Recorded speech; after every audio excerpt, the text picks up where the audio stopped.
बिस्मिल्लाहिर्रहमानिर्रहीम अस्सलाम वालेकुम। पाकिस्तान के अंदर और इंडिया में इस वक्त बड़ा जश्न है। ख़ास तौर पर लोग बड़े खुश हैं कि जो बाइडन जीता है। इंडिया की तो समझ आती है, लेकिन पाकिस्तानियों को क्या हो गया है? पाकिस्तान के अंदर क्यों लोग खुश हैं कि जो बाइडन जीता है? अब जो हकीकत टीवी आपको खबर देने जा रहा है, आपको याद रखना पड़ेगा, जब प्री मैच्योर विक्ट्री का ऐलान भी नहीं हुआ था जो बाइडन की, तो हकीकत टीवी ने सबसे पहले आपको खबर दी थी। खबर यह है कि ब्लैक वाटर पूरी तरह तैयार है। Afghanistan, middle east, India, Kashmir और दूसरी तीसरी तमाम जगहों पर आने के लिए। याद रखिएगा, एरिक प्रिंस जो कि ब्लैक वाटर का बानी है, ये जो बाइडन के करीब तरीन है। और जब पाकिस्तान के अंदर पहली मर्तबा ब्लैक वाटर ने कदम रखे थे। मजीद डिस्कस करने से पहले इस वीडियो को लाइक करें, हकीकत टीवी को सब्सक्राइब करें और बेल आइकन पर जरूर क्लिक करें। तब ओबामा उस वक्त प्रेसिडेंट था और जो बाइडन वाइस प्रेसिडेंट था।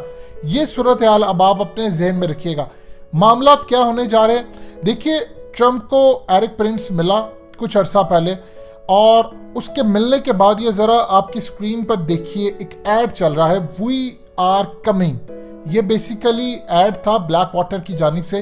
इन्होंने ट्रंप को प्रपोजल दिया कि आप अफगानिस्तान की जंग को प्राइवेटाइज कर दें, हमें दे दें, हम जाने, हमारा काम जाने, हम इसको मैनेज करेंगे।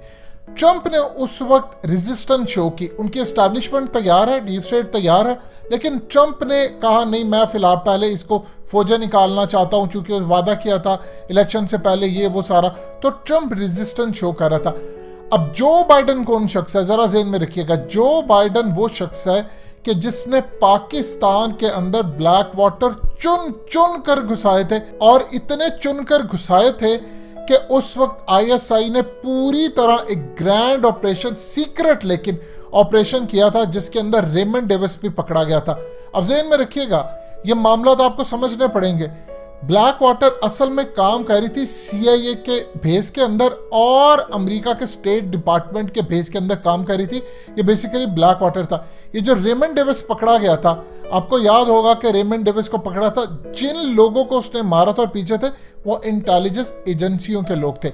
और उससे पहले वो कब से रेमंड डेविस के पीछे थे, रेमंड डेविस की लोकेशन इंटेलिजेंस एजेंसियों ने जब ट्रैक की तो उसके तहरीक तालिबान के साथ रवाबित मिले थे।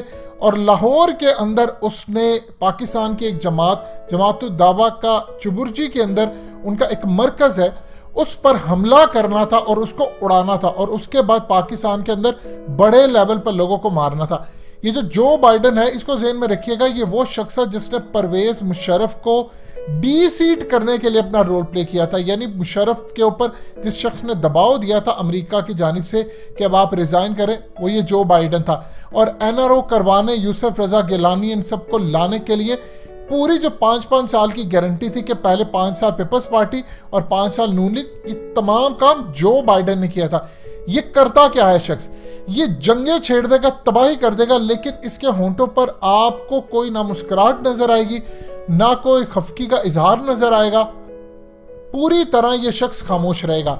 अब सूरत हाल ये है कि पाकिस्तान के अंदर जब ब्लैक वाटर के खिलाफ मामला हुए, याद कीजिए, जब रेमंड डेविस को पकड़ा था तो 2011 27 जनवरी का वक्त था। उससे 2-4 महीने के बाद पाकिस्तान के अंदर बहुत बड़े लेवल पर, आप जानते हो, उसामा ड्रामा हुआ जिसको ट्रंप नहीं मानता।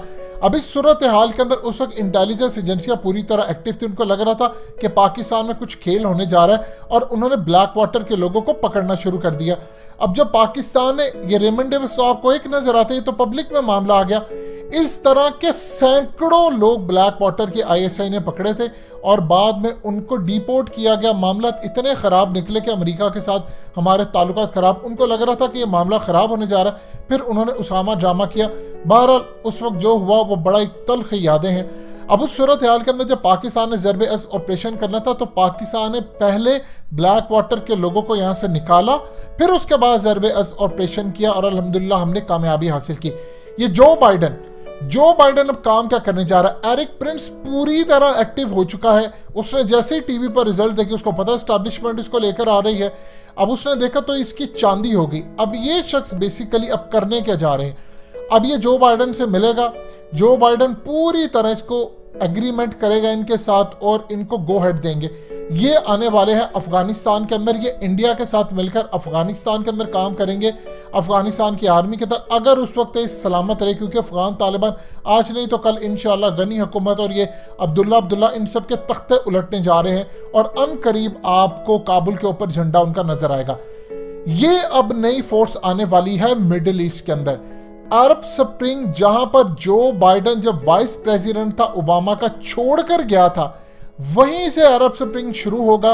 ब्लैक वाटर को पूरे मिडिल ईस्ट के अंदर लाया जाएगा, CIA के बेस के अंदर, बिजनेसमैनों के बेस के अंदर, स्टेट डिपार्टमेंट के बेस के अंदर, इसराइलियों के साथ मिलकर काम करेंगे और पूरी तरह यहाँ पर बगावत क्रिएट करेंगे मिडिल ईस्ट के अंदर। ये पूरी सूरत हाल होने जा रही है। उसके बाद इनकी अब एंट्री होगी कश्मीर में। याद रखिएगा, पहले कश्मीर में नहीं थे, इंडिया के कुछ हिस्सों में काम करते थे। पहले ये कराची तक पहुंच गए थे, लाहौर, पिशावर, वजीरिस्तान, इस्लामाबाद, हर जगह पर पहुंच गए थे। आपके इंटेलिजेंस एजेंसियों ने, इवन के पुलिस ने भी चुन चुन कर इनको निकाला और पता चला बाद में कि तहरीक तालिबान को हिदायत देने, यहाँ से ड्रोन्स लगाने और तमाम काम करने के पीछे इन्हीं का हाथ था। और ये बेस के अंदर काम करते हैं CIA के, और ये बेस के अंदर काम करते हैं बिजनेसमैन स्टेट डिपार्टमेंट के। जब रेमंड डेविस को पकड़ा, मामला इतना ज़्यादा उभर गया और ख़राब हो गया कि उस वक्त 2 मुल्क आमने सामने आ गए और फिर उस वक्त कंप्रोमाइज़ हुआ। जो बाइडन ने उस वक्त आकर यूसुफ रजा गिलानी को कहा कि रेमंड डेविस को छोड़ो। इस शख्स ने कहा कि मैं नहीं छोड़ सकता, फौज का और एजेंसियों का मामला। तो उसने कहा तुम्हें इसलिए इक़्तिदार में लेकर आए थे हम लोग, मुशर्रफ को इसलिए हटाया था कि तुम हमें ये कहते फिरो कि एजेंसी हमें ये नहीं करने दे रही, हमें फौज ये नहीं करने दे रही, हम इसको छोड़ नहीं सकते, ये नहीं हो सकता। इतनी ज़्यादा तलख कलामी हो चुकी थी और इन लोगों को बहुत ज़्यादा बेइज्जत भी किया था उस वक्त। इसके बाद नवाज शरीफ के साथ मामला ये रहा, लेकिन पाकिस्तान ने पूरी तरह फिर इनका सफाया किया।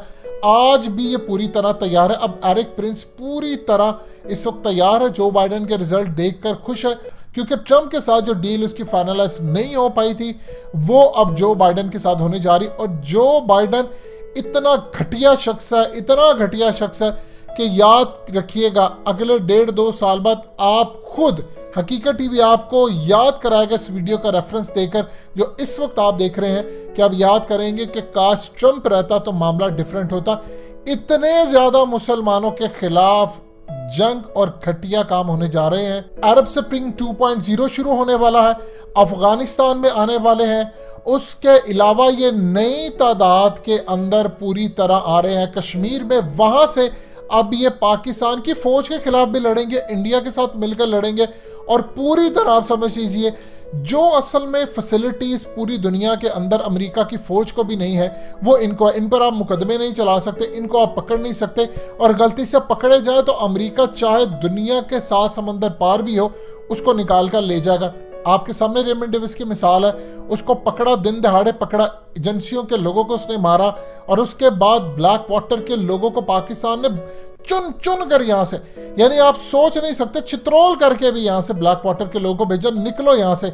इनको कई जगहों से पकड़ा, इनको सामान भी उठाने नहीं दिया। जब पाकिस्तान की इंटेलिजेंस एजेंसियों का दिमाग बिल्कुल ठिकाने पर नहीं रहता तो वो छोड़ता नहीं है किसी को। ये इनके साथ हाल किया था, लेकिन अब खतरात आपके सर पर आकर खड़े हो चुके हैं, क्योंकि एरिक प्रिंस को अरबों डॉलर्स मिलेंगे, प्राइवेटाइज होने जा रही है जंग, और पूरी तरह ये घुसने वाले हैं। दोस्तों, हकीकत टीवी को सब्सक्राइब करना मत भूलिए, वीडियो को लाइक करें, शेयर करें और कमेंट सेक्शन में अपनी राय का इजहार जरूर करें।